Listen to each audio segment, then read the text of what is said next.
आज हम लोग रैंक करेंगे ऐसे कुछ कॉमन मिस्टेक्स जो एमबीए सीटी एस्पिरेंट्स करते हैं 1 मंथ बिफोर द एग्जामिनेशन।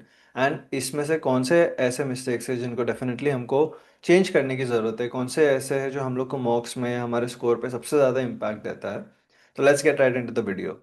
तो मिस्टेक्स को चार कैटेगरीज में डिवाइड करेंगे, with the ones which are most dangerous, very harmful, common but manageable and indirect but important. And जो मिस्टेक स्टूडेंट्स करते हैं उसको मैंने यहाँ पे नीचे लिख दिया है।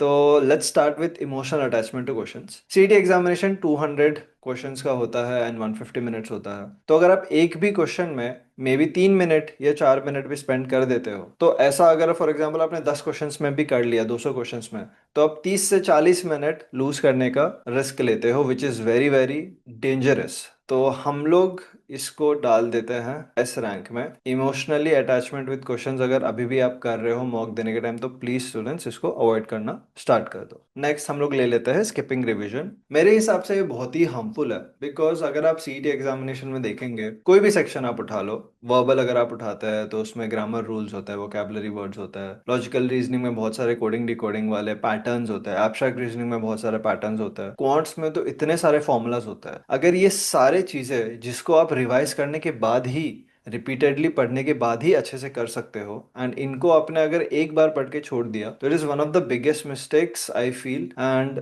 बिकॉज हम लोग बहुत सारे मॉक्स में, ऑब्वियसली प्रैक्टिस टेस्ट वगैरह में ये क्वेश्चंस को रिपीटेडली देखते हैं, तो मैं इसको रैंक करना चाहूंगा ए टीयर में, which is a very harmful mistake that a lot of aspirants do. But जो स्टूडेंट्स बहुत अच्छा स्कोर करते हैं वो डेफिनेटली एक रिवीजन बुक, एक एरर बुक मेंटेन करते हैं। मैं इसको ए रैंक इसीलिए भी दे रहा हूँ बिकॉज रिवीजन से पहले ऑब्वियसली हम लोग को पूरा सिलेबस कंप्लीट करना भी एक बड़ा इंपॉर्टेंट टास्क है, तो वो मैं एक्चुअली एस में रखता। एंड बिकॉज सिर्फ रिवीजन की बात हो रही है तो हम लोग इसको ए टीयर में रखेंगे। नेक्स्ट हम बात कर लेते हैं स्टडी रिसोर्सेज के बारे में। तो मेरे हिसाब से using too many study resources is not a good idea.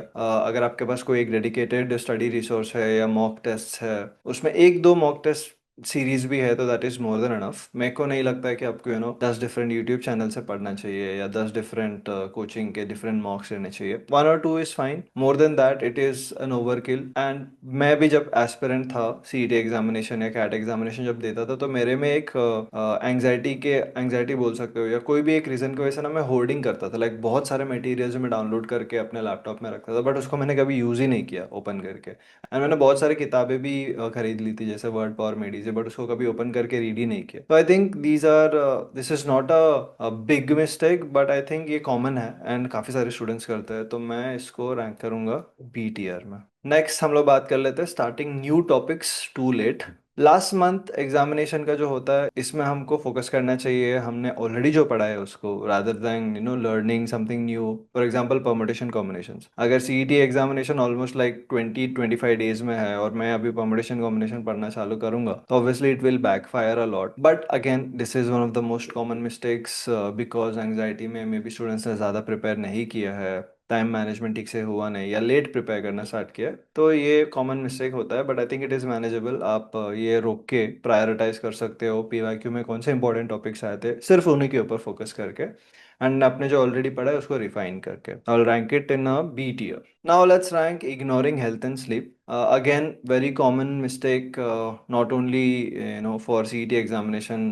Life में आप कुछ भी इंपॉर्टेंट करने जाते हैं तो सबसे पहले हमारा health and sleep he impact होता है, बिकॉज हम लोग बहुत ज़्यादा स्ट्रेस ले लेते हैं, बिकॉज हम लोग बहुत ज़्यादा इंपॉर्टेंस देते हैं इस एग्जामिनेशन को। इस एग्जामिनेशन में अच्छा नहीं हुआ तो हमारा मे बी लाइफ खराब हो जाएगा, ऐसे सारी चीज़ें, डू और डाई वाली चीज़ें हम लोग सोचते रहते हैं। एंड इसके चक्कर में, बिकॉज हम लोग ठीक से ओवर थिंक करते हैं इन चीज़ों के बारे में, आई थिंक अपना हेल्थ एंड स्लीप बहुत हैम्पर हो जाता है। So I will rank it as a C tier mistake. And I think if your sleep cycle is not good, CET examination से पहले उसको फिक्स करना बहुत इंपॉर्टेंट है। डेफिनेटली हेल्प्स, इनडायरेक्ट है बट ये हेल्प करता है। देन एक और मिस्टेक है जो हम लोग अभी रैंक करेंगे, which is comparing raw scores versus percentile. CET examination एक तो काफ़ी अनप्रडिक्टेबल होता है, एंड जो स्टूडेंट्स ने अभी तक सीईटी एग्जामिनेशन एक्सपीरियंस नहीं किया है या एक बार एक्सपीरियंस किया है, उनको पता होगा कि कुछ स्लॉट्स बहुत आसान होते हैं, कुछ स्लॉट्स बहुत डिफिकल्ट होता है। एंड स्टूडेंट्स मॉक टेस्ट भी बहुत ज़्यादा देते हैं प्रिपरेशन से पहले, तो वो लोग जनरली एक रॉ स्कोर देखते हैं 150 वाला, एंड कितना परसेंटाइल आ सकता है मुझे एस्टिमेटेड, वो बहुत चेक करते हैं। तो मेरे को लगता है कि रॉ स्कोर्स वर्सेस परसेंटाइल्स खत्म होने के बाद में आप वो चेक करोगे तो आपको उसका कुछ वैल्यू है, बट एग्जामिनेशन से पहले raw score versus percentile check करने का कोई पॉइंट है नहीं। मेरे को लगता है सिर्फ रैंक के ऊपर फोकस करना चाहिए आपको, जो भी मार्क्स आ रहे हैं उस पर। सो अभी अगर आप raw score versus percentile check कर रहे हैं तो I think not completely a big mistake or very harmful, but I think it is indirect, but at the same time it is important if you are doing this too, then you should avoid doing it। अब बात कर लेते हैं ignoring mock test के बारे में। अगर CET examination से 1 मंथ पहले आप मॉक टेस्ट नहीं दे रहे हो तो this is obviously the most dangerous mistake that anyone can make. I think mock test के अलावा दूसरे टेस्ट भी, जैसे area test, sectional test, practices, वो भी आप नहीं दे रहे हो ये टाइम पे based on your mock improvement abilities, तो again that is a biggest mistake. So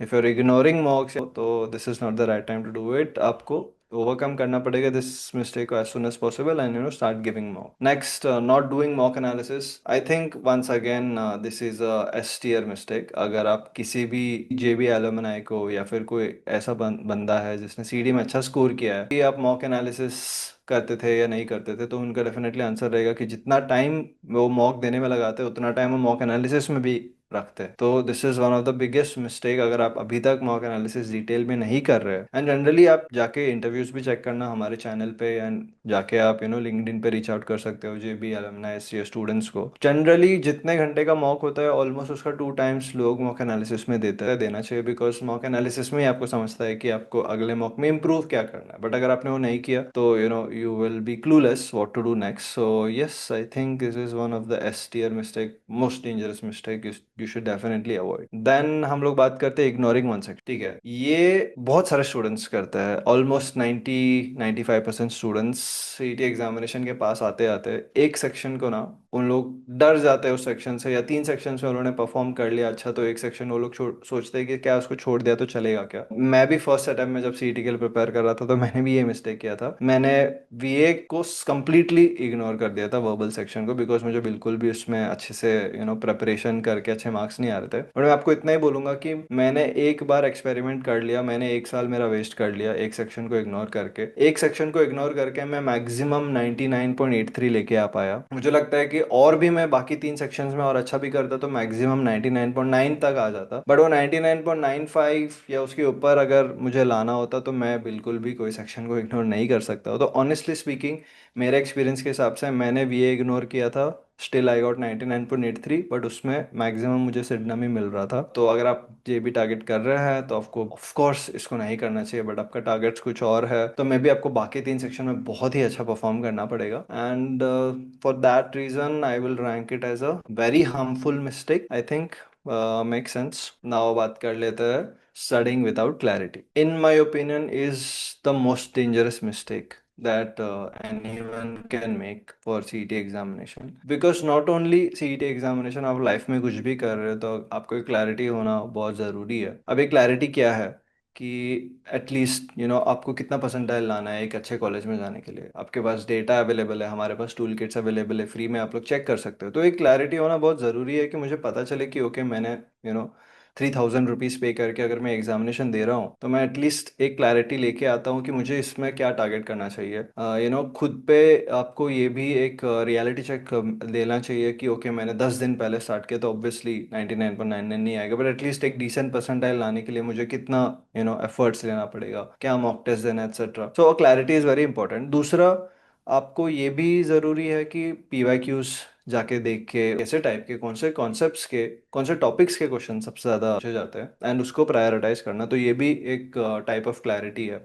then आपका वीकली प्लान करना चाहिए, क्या डेली प्लान करना चाहिए, इसका क्लैरिटी होना भी बहुत इंपॉर्टेंट है। बहुत से स्टूडेंट्स एंग्जाइटी में, हेस्ट में, लास्ट में ना एवरीडे मॉक देते रहते हैं, एवरीडे मॉक देते विथ नो प्लान और व्हाट्सएवर। तो I think which is very very dangerous, because an aspirants feel कि मैं बहुत ज़्यादा एफर्ट डाल रहा हूँ but these efforts are not directed in the right direction and hence results will also not come in that direction. That's why I think clarity is one of the most important thing to have. So अगर अभी तक आपको clarity नहीं है तो you should definitely fix it as soon as possible. Now focusing only on strong areas, so I think I will rank it in 8 year, one of the most harmful mistake even toppers do. The top percentile के बहुत सारे मॉक्स में कुछ toppers है जो almost top 5 rank में हर बार आता है। इनमें से भी ऐसे कुछ लोग हैं जो सिर्फ और सिर्फ दो ही सेक्शन के ऊपर फोकस करते हैं और दो सेक्शन को इग्नोर करते हैं, बिकॉज मे बी कोई स्टूडेंट है जो इतना कंफर्टेबल नहीं है एब्स्ट्रैक्ट रीजनिंग एंड वीए में। उन्होंने कैट एग्जामिनेशन दिया, they are very good at quants, they are very good at verbal में भी,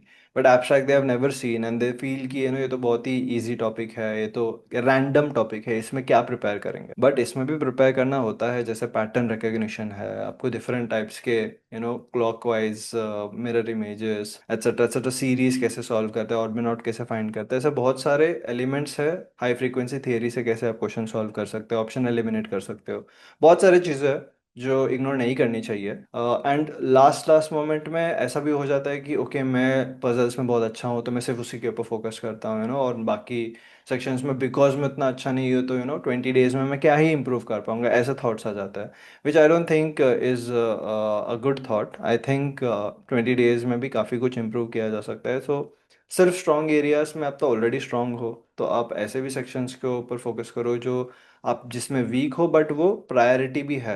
पीवाईक्यूज का आप जाके देख कितना प्रायोरिटी वाले क्वेश्चंस है, कौन से टॉपिक्स है प्रायोरिटी वाले, एंड उसके ऊपर भी थोड़ा तो वर्क करना चाहिए। देन लास्ट आ जाता है mock fatigue. Again mock fatigue यानी कि आप अगर हर दिन मॉक देते हो तो बर्नआउट होना फील हो जाता है। तो ये भी एक कॉमन मिस्टेक है जो एस्पिरेंट्स करते हैं, एंड आई थिंक मैं इसको रैंक करूंगा बी पे, बिकॉज ये मैनेजेबल है, इतना डिफिकल्ट नहीं है, बहुत कॉमन है।